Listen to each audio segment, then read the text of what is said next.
apakah semua orang yang puasa bisa mendapatkan 4 kemuliaan tadi atau tidak? Ini poinnya. 4 itu kalau digabungkan jadi takwa namanya. Singkatnya, apakah semua orang puasa pasti bertakwa? Ya, tanyakan Al-Quran. Apa jawaban Allah di Al-Quran? Dijawab langsung di ayat Siyam. Al-Baqarah ayat 183. Ya ayyuhalladzina amanu kutiba alaikumus kama kutiba alal ladzina min la'allakum. Nah, kalimat tattaqun itu diawali dengan kata la'allakum. La'alla itu namanya harfut taraji. Saya ulang ya, di ilmu nahwu la'alla disebut harfut taraji. Al-Imam As-Suyuti berkomentar begini. Setiap ada satu harapan, keinginan besar yang ingin dicapai, tapi diawali dengan kata la'alla atau la'allakum, ini menunjukkan bahwa harapan itu tidak mungkin bisa dicapai kecuali dengan kesungguhan, keseriusan. Jadi ketika Allah menutup kalimat puasa, ayat puasa dengan kata la'allakum, seakan memberi kesan tidak semua orang puasa akan mendapatkan kenaikan takwa dan jaminan 4 kemuliaan tadi kecuali orang yang serius puasanya, orang yang sungguh-sungguh puasanya. Karena itulah untuk menunjukkan kesungguhan itu, bagian terakhir kita, Nabi memberikan 3 amalan utama. Saya akan bacakan dengan cepat 3 amalan utama yang dikuatkan oleh beliau kepada para sahabat sebelum tiba Ramadan dan sampai sekarang menjadi kurikulum Ramadan Nabi. Jadi kalau ibu bapak ingin mengeluarkan kurikulum Ramadan Nabi, nanti bikin agenda saat Ramadan ya, supaya nggak pusing nanti kalau masuk hari pertama apa yang dikerjakan, hari kedua apa yang dikerjakan, subuh apa, siang apa, sore apa. Cuman nanti saya berikan 3 yang pokok ini. Ada 3. 1, meningkatkan sholat. Saya ulang ya, meningkatkan apa? Salat. Kalau meningkat secara singkatnya berarti bertambah dari yang sekedar fardu, tambah dengan apa? Sunnah. Maka dari sekarang keluarkan semua jenis salat-salat sunnah. Keluarkan dari sekarang apa saja, siang dan malamnya. Yang rawatib ada berapa rawatib? Rawatib 12. Ya, rawatib itu yang melekat dengan salat fardu dan menentukan untuk memperbaiki salat fardu. Menambah, jadi kalau kurang khusyuk ditambah dengan sunnahnya disebut rawatib. Bisa sebelum, bisa setelah salat fardu. Ada 12 dari hadis Nabi sallallahu alaihi wasallam. Man shalla isnatai asyrata raka'atan, siapa yang salat 12 rakaat fi yaumin wa lailatin, yang mengiringi salat fardu siang dan malam. Ya, bunyalahu bihinna baitun fil jannah, maka akan dibangunkan baginya satu rumah di surga kalau konsisten menunaikan 12 itu sampai meninggal dunia.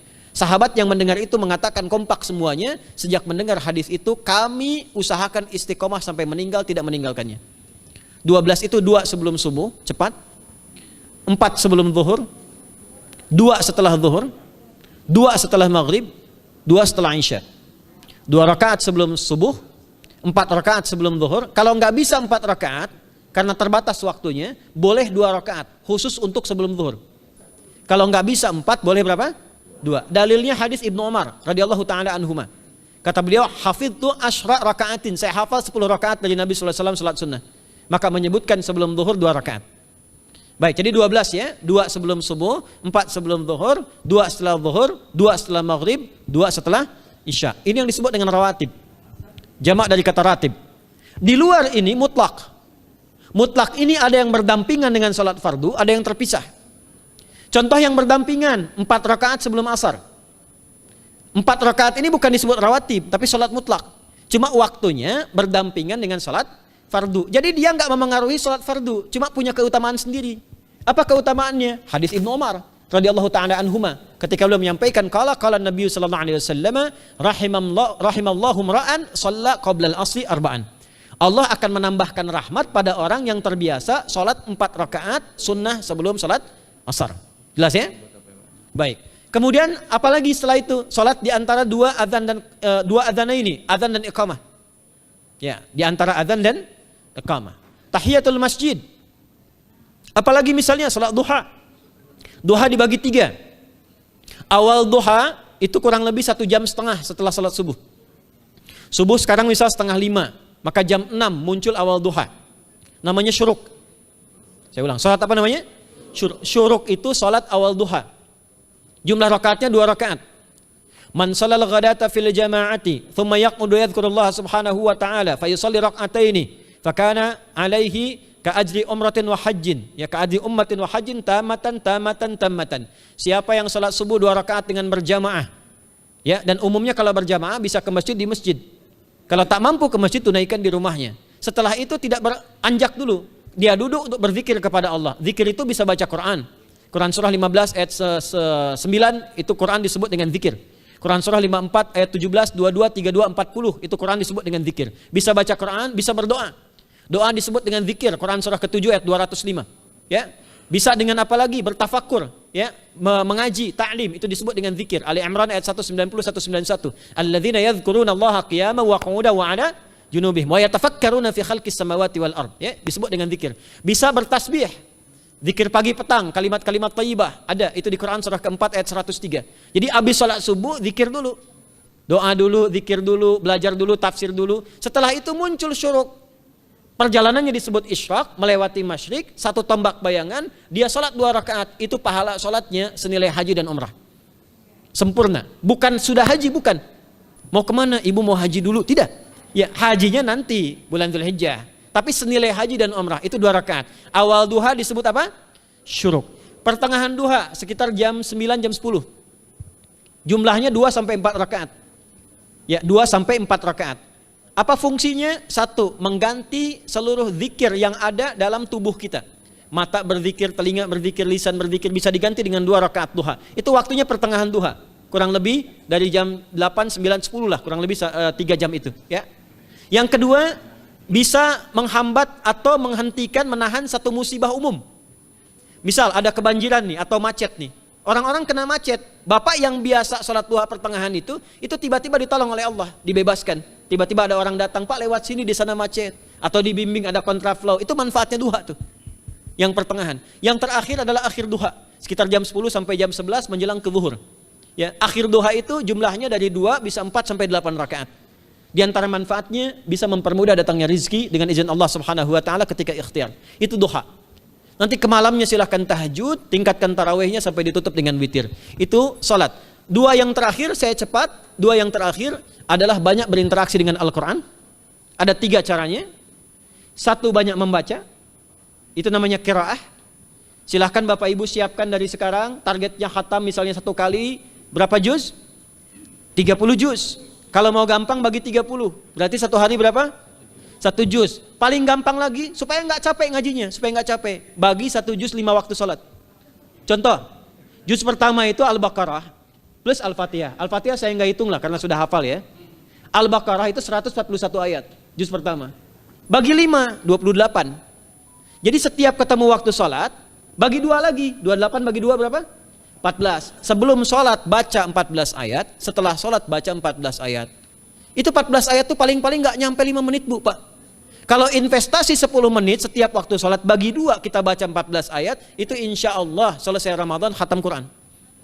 Itu udah rumus. Ya, tidak cukup dengan amin, siapkan dari sekarang. Siapkan.